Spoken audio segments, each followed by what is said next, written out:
Welcome to the 2 Pages of Mystery podcast, now part of the Coil Entertainment Network. I'm your host, Rob Steele. If you have been to the website, 2pagesofmystery.com recently, you've noticed there aren't as many ebooks as there used to be. That's because they have all been compiled into one great big book, available now on Amazon, Barnes & Noble, Books A Million, wherever you find books. You can probably get this book of the stories that have been on this show so far. That's what this show is all about, getting stories published. Do you want your story published? Send it in. Go to the website, 2pagesofmystery.com, check out the rules. No, there's not that many of them. Send me the story. I'll turn it into an ebook and an audiobook, both of which will be available on this website until I have enough to make 2 Pages of Mystery Volume 2, which will be available on Amazon, Barnes & Noble, Books A Million, wherever. And if your story's in it, you'll get paid for it. You see, I'm not a greedy guy. I will be happy to pay you for it. I just have to get enough to make the book and sell a few of them. See, how hard is that? In the meantime, go to the website, 2pagesofmystery.com, check out the stories that are there, check out the information on the book, because there's links. And if you feel like it, which you should, subscribe to the show, either through the Google Play Store or iTunes, or you can even check us out on the Happy Hour Network. Everything is there, or the Coil Entertainment Network, website coming soon. But in the meantime, sit back, relax, and listen to today's show. And in today's story, Lieutenant Cooper Wright is called in to discover who killed a figure skating judge in Iced.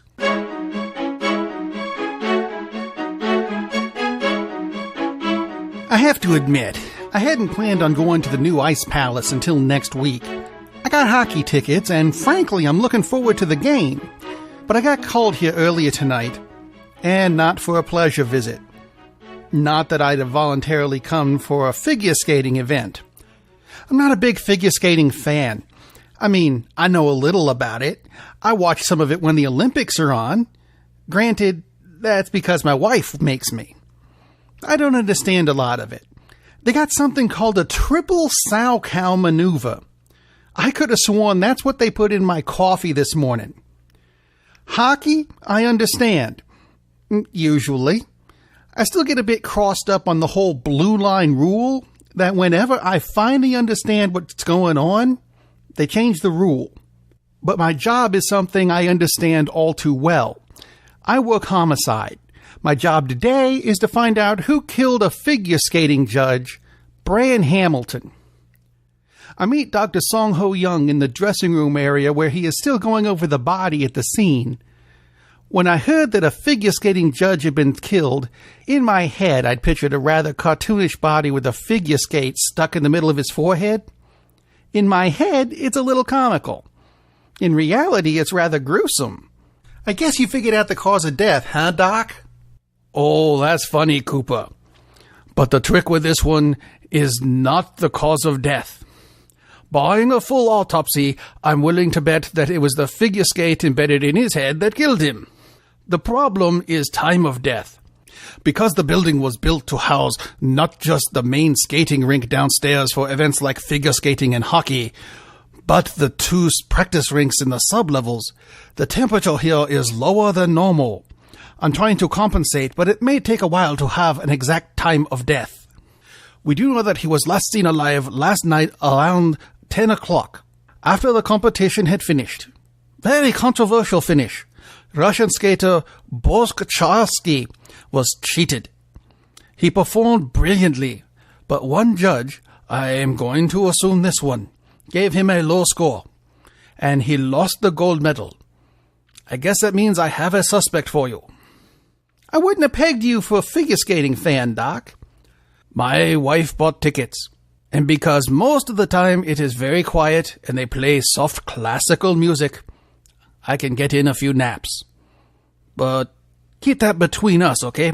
If she finds out. No problem, Doc.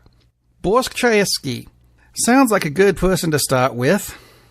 I check with the facility and find out where the skaters are staying, and I should have known, the hotel next door has a secret passage for performers to get back and forth without having to deal with fans or the media. That's not a bad idea. After flashing my credentials to what felt like half the hotel staff, I finally get a room number for Mr. Troyevsky, but when I reach his room and knock on the door, there's no answer. I hear a television playing inside, but no voices. I'm hoping we don't have a double homicide on our hands. I make a call to Officer Tim Fay, who I left downstairs to watch the lobby, and have him bring up the manager on duty with a key. Fay and the manager, Doris Leacham, arrive in less than 5 minutes. I explain the situation and ask Miss Leacham to open the door and to get out of the way. A killer may actually be inside. She complies and unlocks the door with a card key and quickly backs down the hallway. Weapons drawn, Officer Fay and I enter the room. At first glance, it looks like almost any other hotel room I've ever been in. Only bigger. The television is on and showing a rerun of Family Feud. Not the kind of thing I would have expected from a Russian figure skater. The room is tidy, both queen-size beds made. Faye checks the bathroom and signals all clear.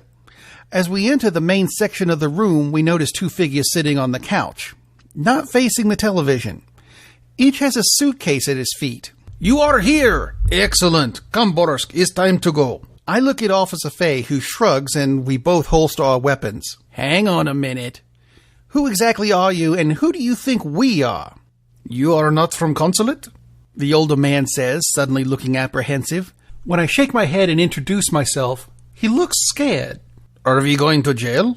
"Not that I know of. Who are you again?" "I am Anatoly Fedorov, Borsk's personal coach. Is this having to do with our defecting?" His expression is not as terrified as it was a moment ago, but he doesn't look like he's actually relaxed any. "No, sir. We're investigating something completely different. How long have you been in this room tonight?" "Since competition ended. Borsk, how you say it, through the contest. As our signal to defect as we had arranged with your consulate.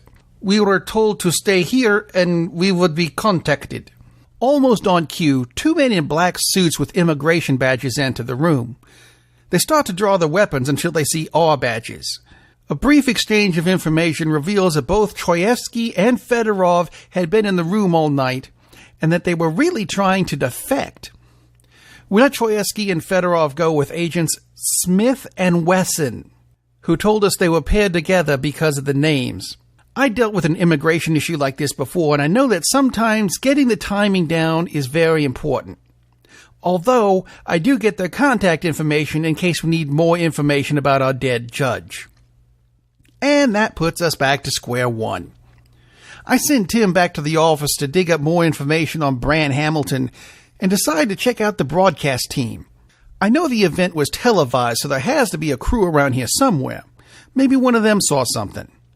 Shortly, I'm introduced to Barry Hayes, the producer of tonight's event, who ushers me into a control room above the bleachers surrounding the main ice rink.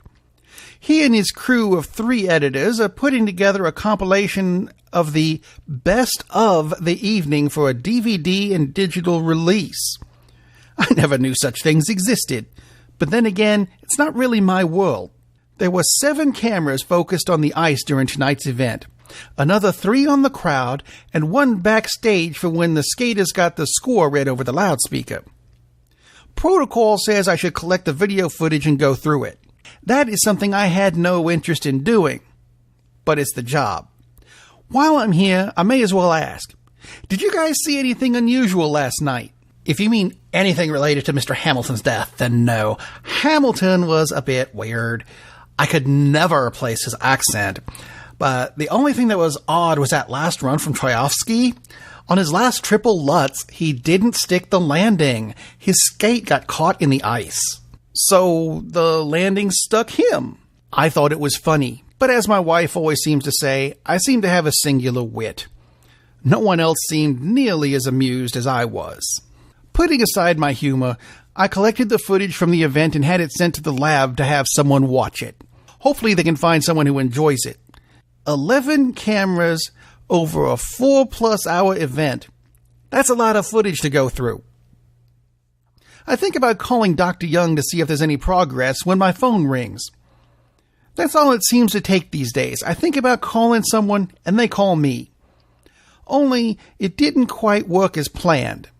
This time it's Officer Fay who has information for me. Granted, it's information from Dr. Young. What do you mean, poisoned? That's what Doc wanted me to tell you.